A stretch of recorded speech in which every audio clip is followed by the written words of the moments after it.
Howdy Tabletop RPG fans, thank you for supporting this channel. I'm Rangleme, Grand Poobah of Game Design, and this Reviews Day topic is about the World Builder's Guidebook and Dungeon Builder's Guidebook for AD&D. These are two of my favorite D&D splat books. A splat book is a tabletop RPG industry-specific term for a book that covers in depth an aspect of RPGs not usually related to a setting book or a core book.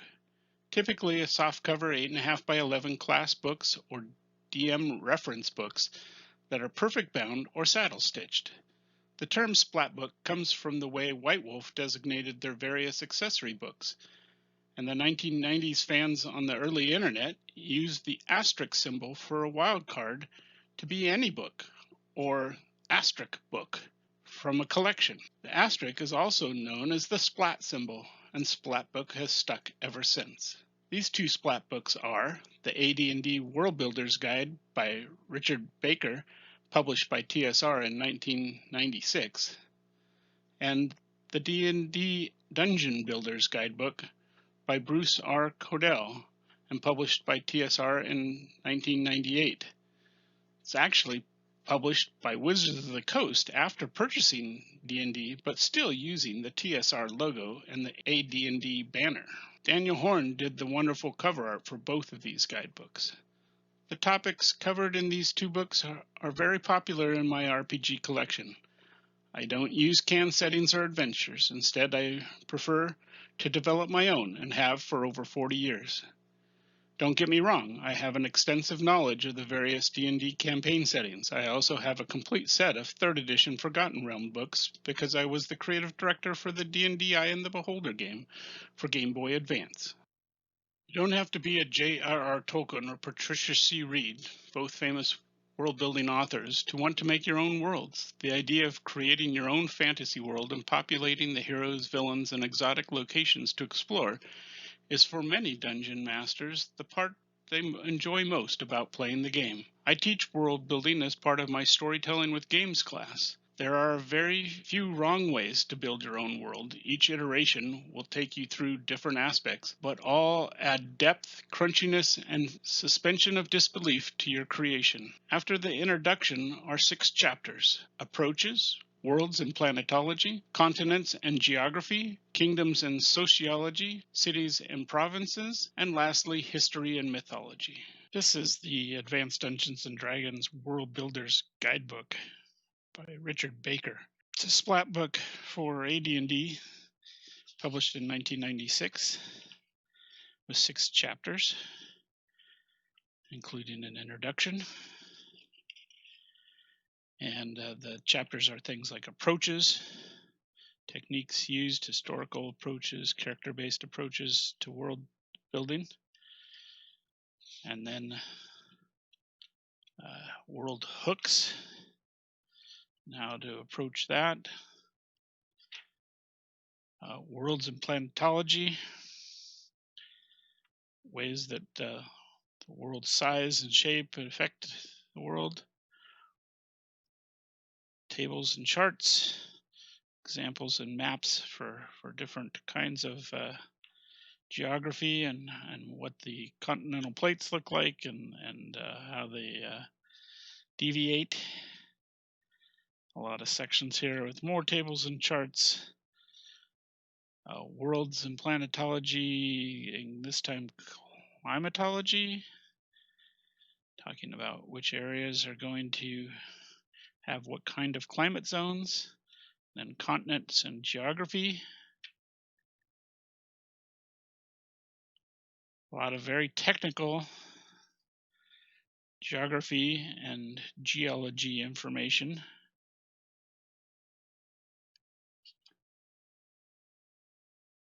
But still very good for somebody who's trying to build a world and make sense of it, where the mountain ranges are, where the forests are, why the water is where civilization goes.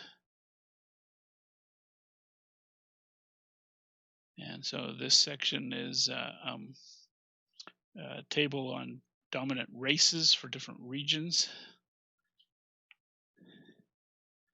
And overall, just a wonderful collection. Kingdoms and Sociology. Perfect examples of great art, great writing. For anybody who's looking at a reference when you're working on the technical aspects of building out your own worlds, this is a terrific book to add to your collections. This is a long list of people that you might bump into in a city, from sages and barkeeps and things like that to craftsmen and any number of other things. Example of a city map with a key and another city map with a key. So great book, definitely worth your while if you're building out your own settings instead of using a book that's already been prepared.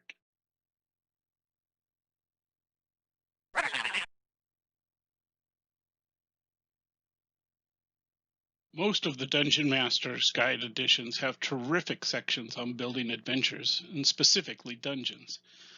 What this book does is collect some of the best materials from other DMGs, including material by Gary Gygax, Dave Arneson, Ed Stark, Monty Cook, and many more designers at TSR over the years, and adds in even more creative stuff from Bruce R. Cordell himself. There are 2 chapters with 13 parts. Chapter 1 is Dungeon Creation, with an introduction followed by parts 1 through 6, Dungeon Building Lore, Applied Dungeon Conception, Dungeon Types, Permutations, Traps, Auto Dungeon Engine.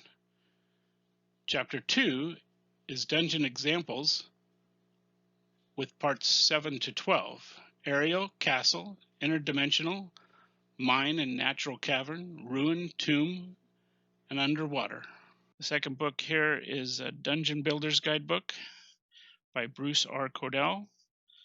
And while it comes as a saddle stitch binding, the cover is separated so that you can either use it as a screen or you can use it as a little reference.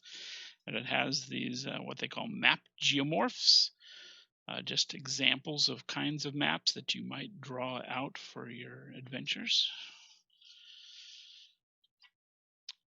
This is a terrific collection of a lot of dungeon generation and dungeon planning, with some great stuff. A quote here from Ursula K. Le Guin about a creepy dungeon location. All the borders are clever little cartoons of adventures going through dungeons, and the artwork in here includes a number of different descents or explorations of areas that are in the borders. And so it's almost like panels of a comic book, but each of them depict a different adventure scenario. So after the very short introduction, then we get right into part 1, Dungeon Building Lore, and part 2, Applied Dungeon Conception, how you come up with the ideas of what a dungeon is and what kinds it is. Dungeon Types, part 3, so talking about aerial, castle, interdimensional, mine or natural cavern, ruin, tomb, or underwater.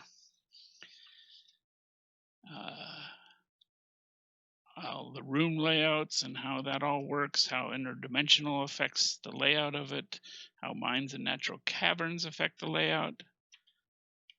Terrific charts and tables. Part 4 is permutations. What are the twists and tips and things that you're going to find as you make variances in the dungeons that you build? And more terrific artwork. A whole thing on traps. Part 5 is traps, tables of traps and kinds. There's another whole center section here with a collection of map geomorphs again, just like the ones in the cover, but this time a huge variety of geomorphs that can be just copied and used, old shipwrecks, things like that you might want to incorporate into your stuff. More on traps, then on the Auto Dungeon Engine. And it's a whole set of tables and sections about each step of auto-generating, procedurally generating it through tables, what a dungeon is going to look like or act like, or the encounters that you're going to have. And then we're into chapter 2, which is the dungeon examples. Another quote here from J.R.R. Tolkien. And then we're into aerial dungeons, things that are going to be floating in clouds or on tops of mysterious floating islands. Part 8, castle adventures, dungeons. Interdimensional dungeons.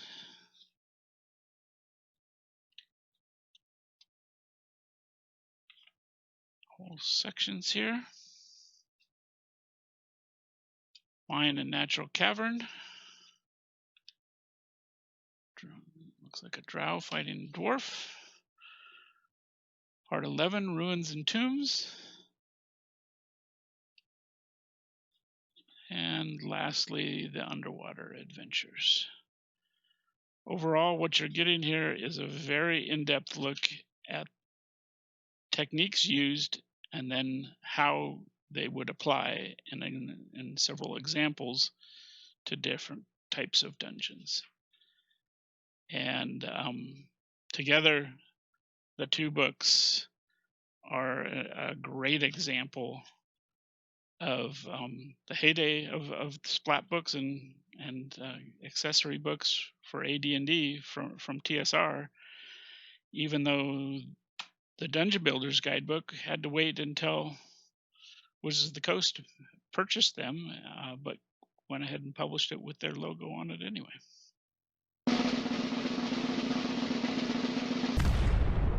This episode is brought to you by Kaboomkin, the smaller, faster, funnier RPG of cartoon, fairy tale, post-apocalypse mayhem. It's time to blow stuff up. Get it now at www.kaboomkin.com. Thank you all for watching this episode. Hit like, subscribe, or ring the bell, or Booger will get you. If you want to see more videos like this, go to hopspush.com and buy an RPG or t-shirt. Do good, annoy evil, and bye-bye.